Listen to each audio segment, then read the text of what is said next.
leaders and representatives of various Indian socio-cultural organizations, ladies and gentlemen. Good evening, namaskar and salam alaikum. At the outset, let me express a sense of deep gratitude to His Excellency and the staff of Indian Embassy for giving this platform to discuss a very important issue that's affecting the Indian diaspora in Kuwait. We would like to extend a warm welcome to His Excellency on behalf of the Indian Doctors Forum. I would also take this opportunity to welcome all the leaders of various socio-cultural organizations of India and Kuwait on behalf of the Indian Doctors Forum. On behalf of Indian Doctors Forum, I'd like to tell that this will be such an initiative that has not been taken anywhere in the Middle East, and that has been taken by His Excellency, and you are all going to be part of that initiative, so that you'll all be proud of being a part of that initiative. So we're all waiting for that opportunity to listen to what is the opportunity, what is the project he is going to take up along with all of us. So now may I request His Excellency Sunil Jain to come and address the gathering. Thank you. Good evening, friends.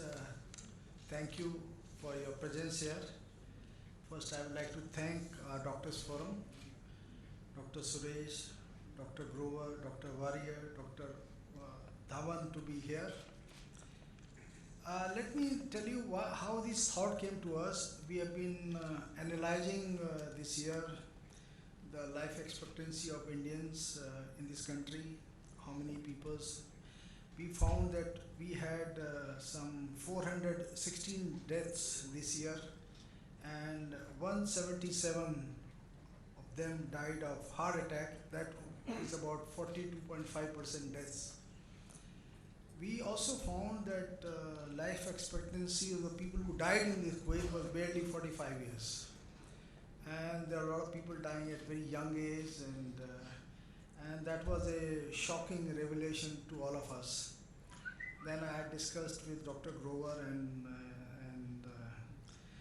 and I think there were various reasons given why we are having such a pathetic scenario, whether it is due to sedentary lifestyle or hypertension, smoking, diabetes, obesity, eating of fatty foods, sleep or rest deprivation, highly stressed environment, and lack of access to medical attention. These were some of the reasons given why we have such a high rate of cardiac arrest in this country.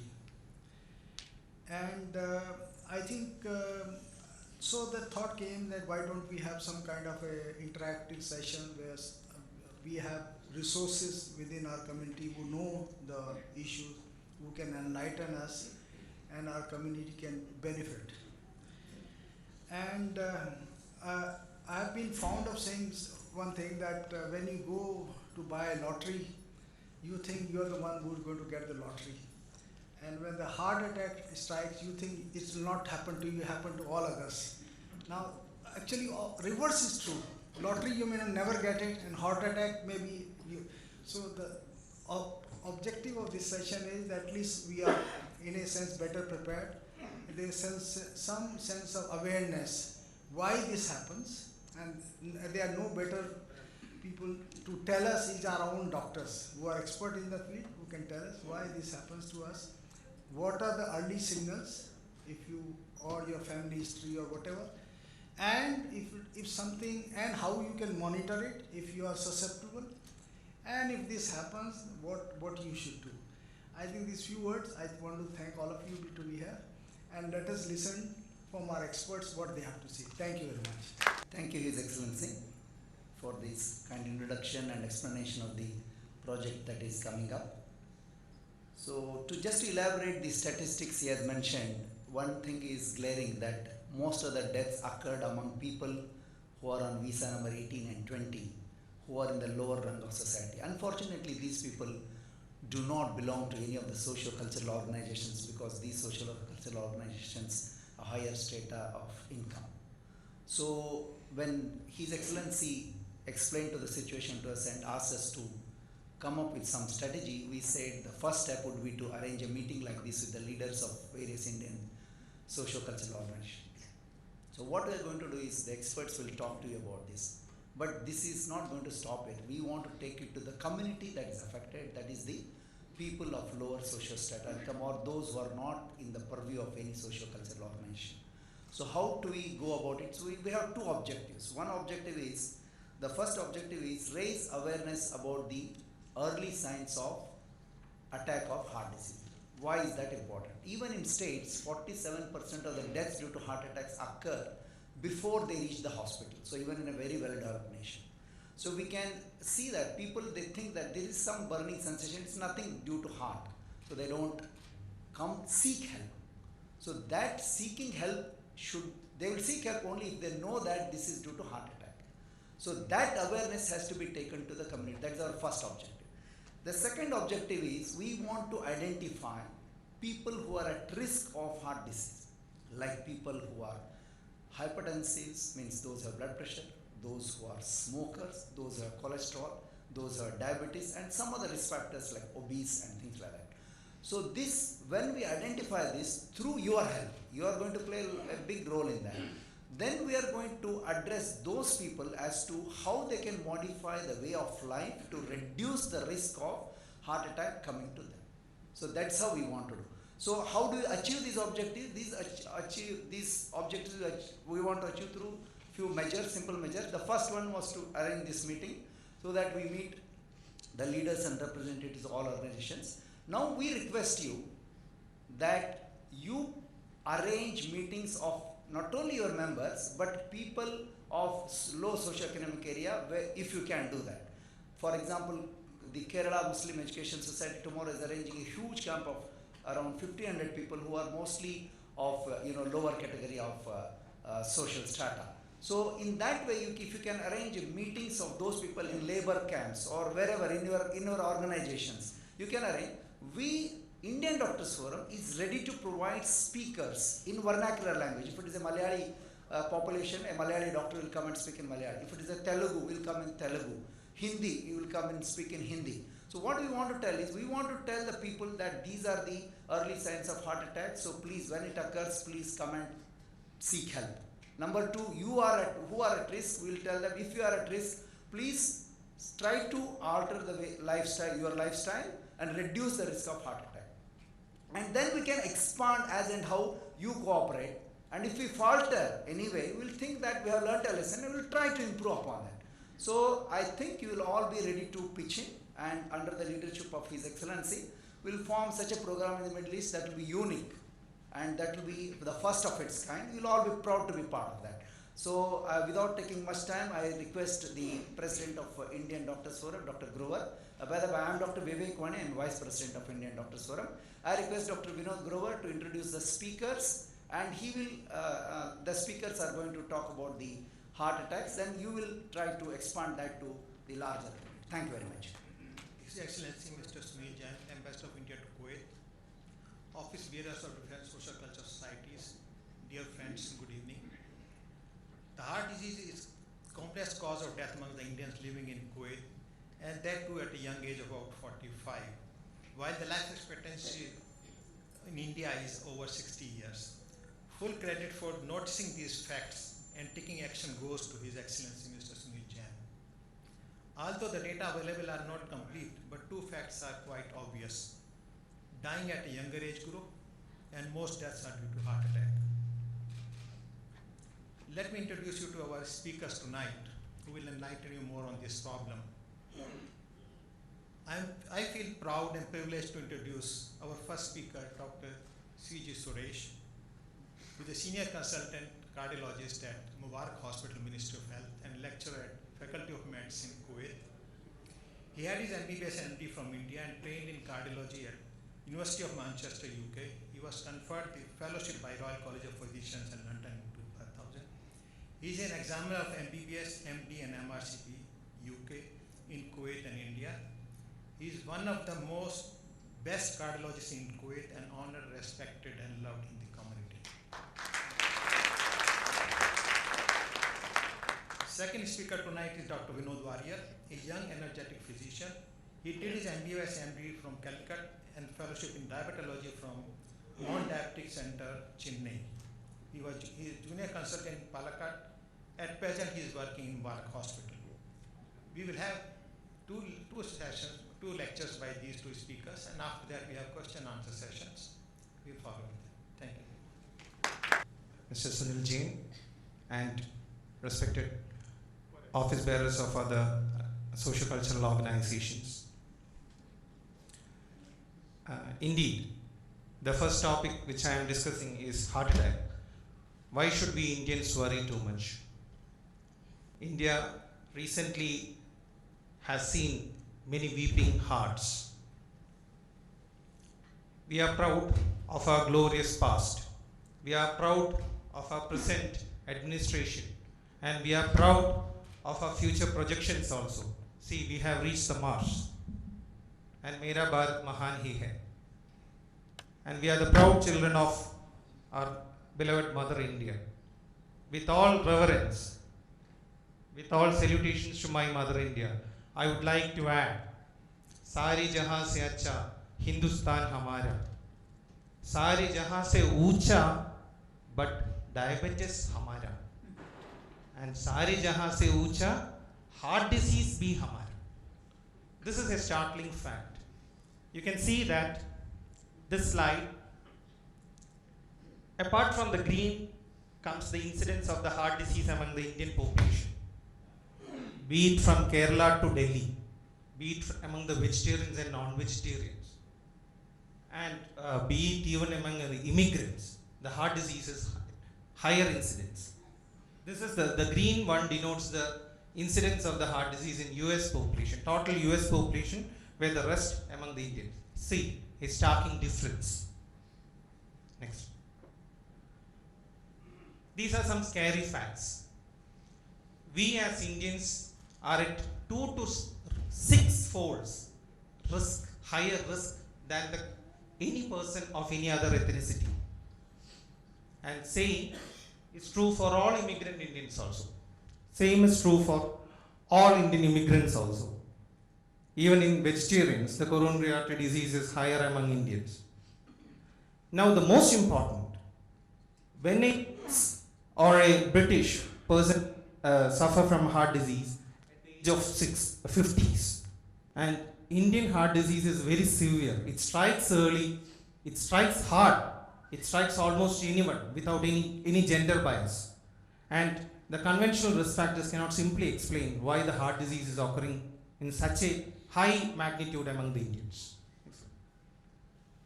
This is a very important quote. See, the genetics loads the gun and the environment pulls the trigger. So, even if we are a loaded gun, let the trigger not be pulled. We are saved. And another scary fact, it's not just a quote, it's a fact. Just being an Indian places you at a higher risk of having heart disease than in people with high cholesterol and being a smoker. So what if an Indian smokes and starts having cholesterol also? The risk magnifies. Now, who is responsible for loading the gun? Or what is loading the gun? It is our genetics. And we have a low levels of the protective cholesterol by genetic virtue or genetic wise. That is, the HDL cholesterol in us is low and the bad cholesterol levels in us is high. LDL cholesterol and the lipoprotein A is going up in Indians. And the certain chemicals which are responsible for premature clot formation in the arteries of the heart are high in Indians, especially this homocysteine molecules. Next. Now, who's pulling the trigger? We know now, we heard about the gun. Now, who's pulling the trigger? It is the nature and the nurture. Sedentary lifestyle, affluence and urbanization, and lot of fatty, crunchy foods, and minimal or non-eating of fruits and vegetables. The central adiposity and emphasis on treatment rather than prevention. And of most important, stress and the lack of sleep, which is very often a forgotten factor, predispose Indian population to heart disease. With the risk when talking about the risk factors, we have a modifiable risk factors and non-modifiable risk factors. Certain risk factors we cannot modify, like family history, we cannot change. Similarly, gender, we cannot change, and the age, it is only advancing and progressing as the years pass by.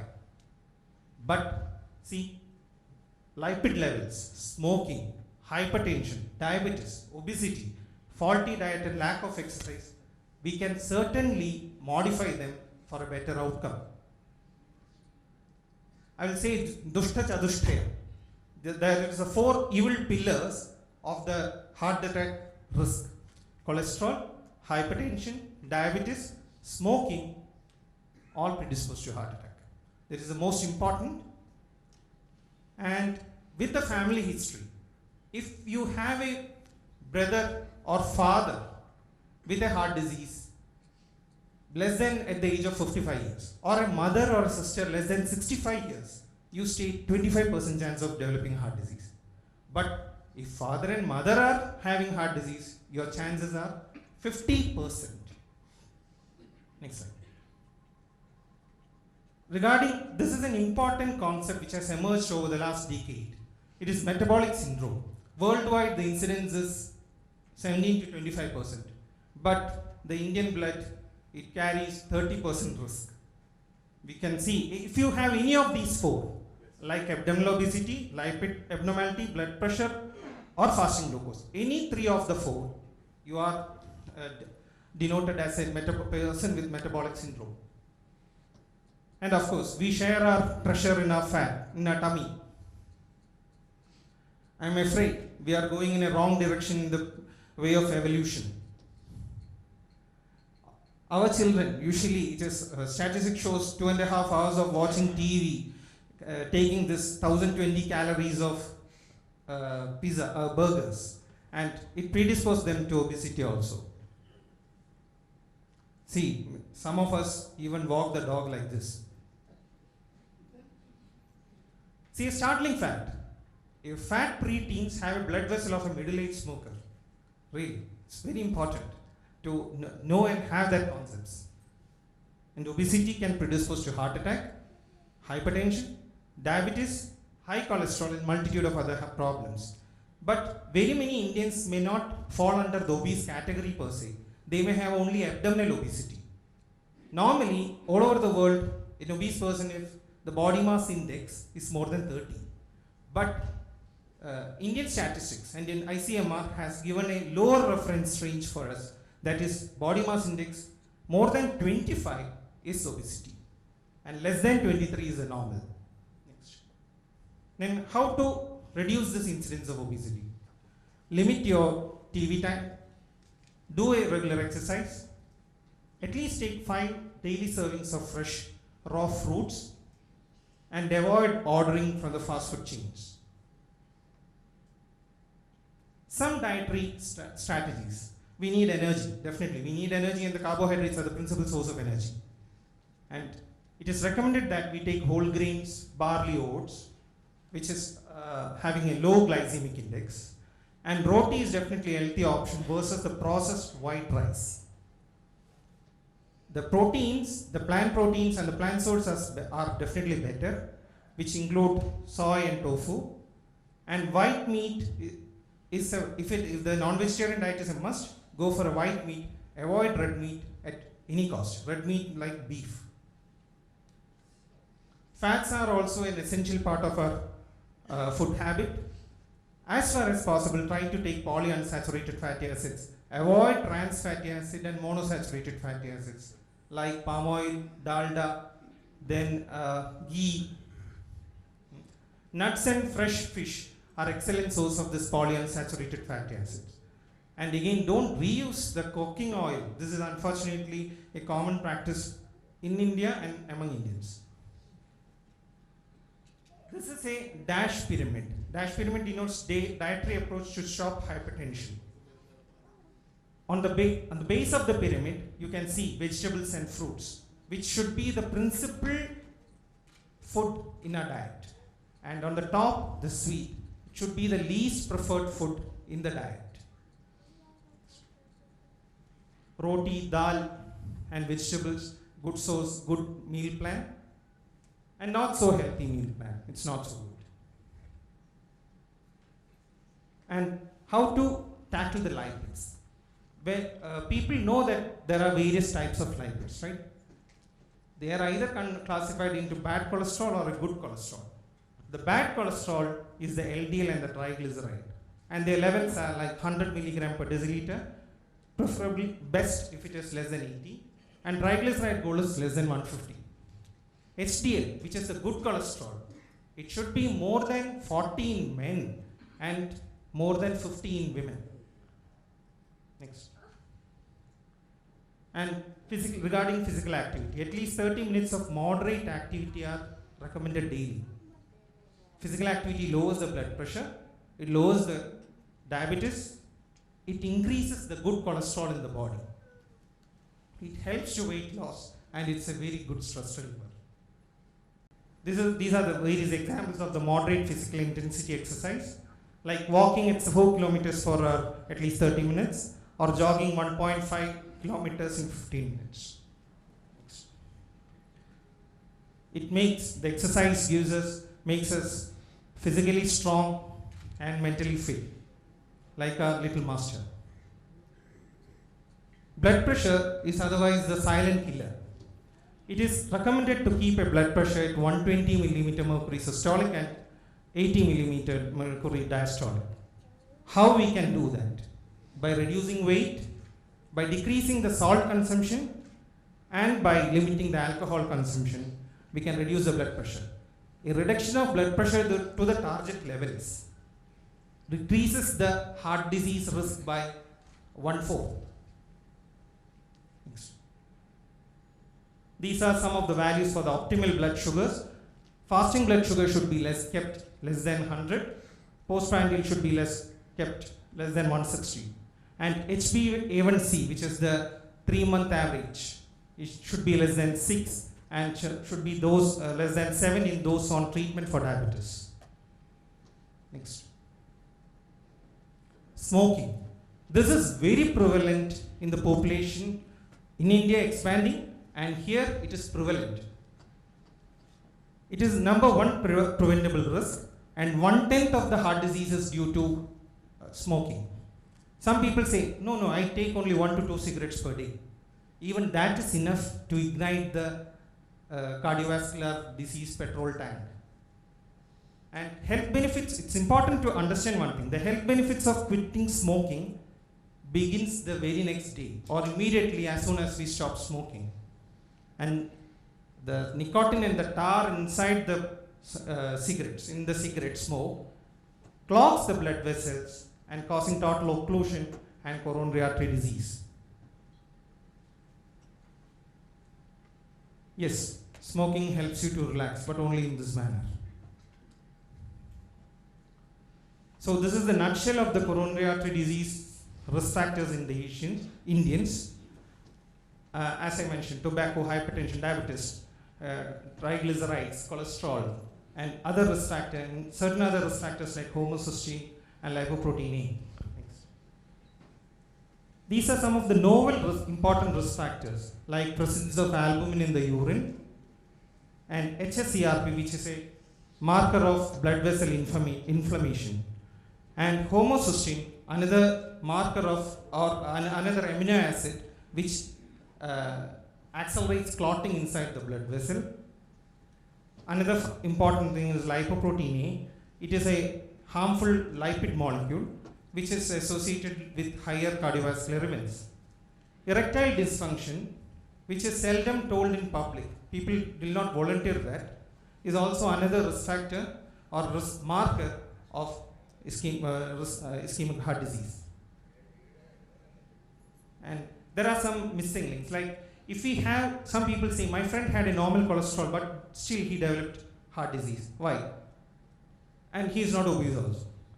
So in Indians, even if you have a normal total cholesterol, even if you have a normal LDL, normal harmful cholesterol, if the good cholesterol in your body is low, it means that you are at a risk for heart disease.